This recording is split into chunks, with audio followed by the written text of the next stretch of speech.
नमस्कार, स्वागत आहे तुमचं माझ्या यूट्यूब चॅनलमध्ये, ज्याचं नाव आहे स्वामी भक्ती मराठी. यावर्षी होळीला चंद्रग्रहण आलेलं आहे. तर हे चंद्रग्रहण होळीच्या दिवशी आलं आहे की करी दिनाच्या दिवशी आलं आहे.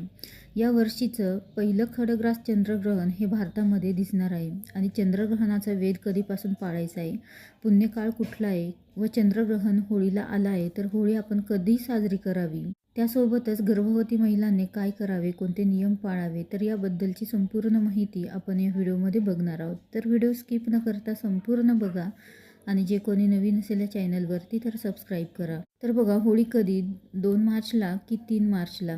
तर बघा, 2 मार्चला संध्याकाळी 5:56 पौर्णिमा ही सुरू होणार आहे आणि ती 3 तारखेला संध्याकाळी 5:08 पौर्णिमा ही संपणार आहे.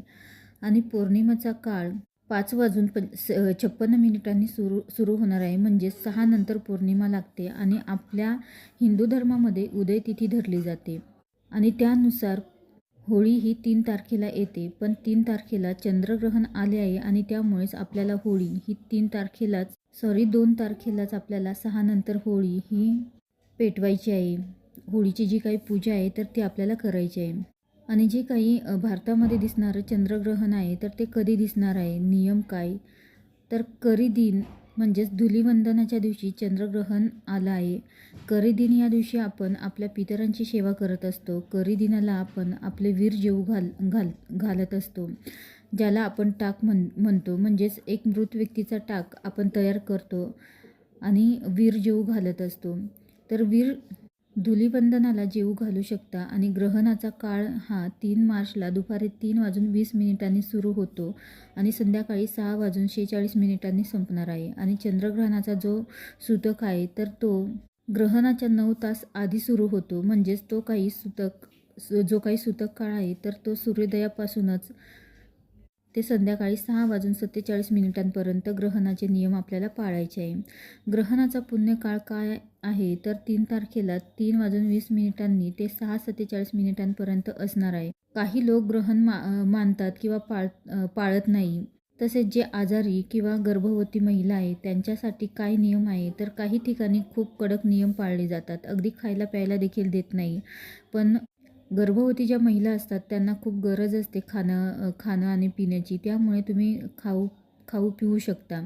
नियम कधी पाळायचे आहे तर 3 तारखेला 3:20 मिनिटांपासून ते 6:46 तुम्ही नियम पाळू शकता. आणि अगदी ज्या गर्भवती महिला असतील किंवा जे आजारी व्यक्ती किंवा वृद्ध व्यक्ती असतील तर त्यांनी अगदी भूक लागली तरी तुम्ही या वेळेमध्ये खाऊ शकता. आणि ज्या गर्भवती महिला आहेत तर त्या घरामध्येच फिरू देखील शकता. फक्त आपल्याला डोळे लावून या वेळेमध्ये झोपायचं नाही. त्यासोबतच ज्या कापायच्या वस्तू आहेत किंवा भाजी चिरणं किंवा कापणं किंवा इतर कोणत्याही वस्तू कापणं किंवा चिरणं या ज्या वस्तू आहेत तर या गोष्टी आपल्याला करायच्या नाही. कशालाही गाठ मारायची नाही, तर या गोष्टींचे पालन आपल्याला करायचे आहे. तसेच तुम्ही या वेळेमध्ये ज्या गर्भवती महिला आहे किंवा इतरही महिला किंवा इतरही व्यक्ती, हा जो ग्रहणाचा काळ आहे तर या वेळेमध्ये तुम्ही सेवा करू शकता. तर सेवा काय कराव्यात तर जे तुमच्याकडे ग्रंथ असतील ते तुम्ही पठण करू शकता, ज्यामध्ये आपण सेवेमध्ये तुम्ही रामरक्षा 11 वेळा पठण करू शकता. तर ज्या गर्भवती महिला असतील तर त्यांनी गर्भावर हात ठेवूनच सर्व सेवा आपल्याला पठण करायचे आहे. यासोबतच स्वामीचरित्र सारामृताचे पठण करू शकता, रुद्रपठण, कालभैरव अष्टकम पठण करू शकता, शिवमहिम्न पठण करू शकता, तारक मंत्र पठण करायचं आहे, श्री स्वामी समर्थ या मंत्राचं तुम्ही पठण करू शकता, लक्ष्मी गायत्री मंत्र, विष्णू गायत्री मंत्र, श्री सुक्तम. तर या सर्व सेवा तुम्हाला ज्या सेवा पठण करू इच्छिता तुम्ही तर त्या सेवा तुम्ही पठण करू शकता. तर बघा, जेव्हा चंद्रग्रहण होतं तेव्हा पृथ्वीवरील रोजचं रुटीन आहे आपलं तर ते बदलत असतं. आणि त्यामुळे जे काही सूक्ष्म जीवाणू आहेत ते असं म्हटलं जातं की ग्रहण काळामध्ये ते सूक्ष्म जीवाणू अतिशय घातक असतात. त्यांचा वावर हा जास्त प्रमाणामध्ये पृथ्वीवर होत असतो. आणि आपण स्वयंपाक करतो, जे काही पिण्याचे पाणी आपण भरून ठेवतो तर त्यावर आपण तुळशीचे पानं तुम्ही ठेवू शकता. कारण तुळशीमध्ये अँटीबॅक्टेरियल घटक आहे आणि जो जंतूंना प्रवेश करू देत नाही, तो नष्ट करतो. त्यामुळे तुम्ही तुळशीचे पानं ठेवू शकता. आणि या दिवशी ग्रहणाच्या काळामध्ये सूक्ष्म जीवाणू हे खूप प्रमाणामध्ये पृथ्वीवर असतात आणि त्यासाठी गर्भवती महिला किंवा इतर लहान मुलं, आजारी व्यक्ती यांना या दिवशी खाऊ पिऊ देत नाही. त्या सूक्ष्म जीवाणूंचा आपल्याला त्रास होऊ नये यासाठी खाऊ पिऊ देत नाही. त्यामुळेच लहान मुलं, गर्भवती महिलांना हे नियम पाळायला सांगितले जाते.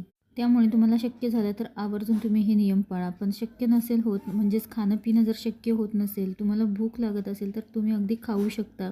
त्यासाठी तुम्ही तुमचं जे काही जेवण असेल किंवा पाणी असेल तर त्यामध्ये तुम्ही तुळशीचं पान हे टाकू शकता.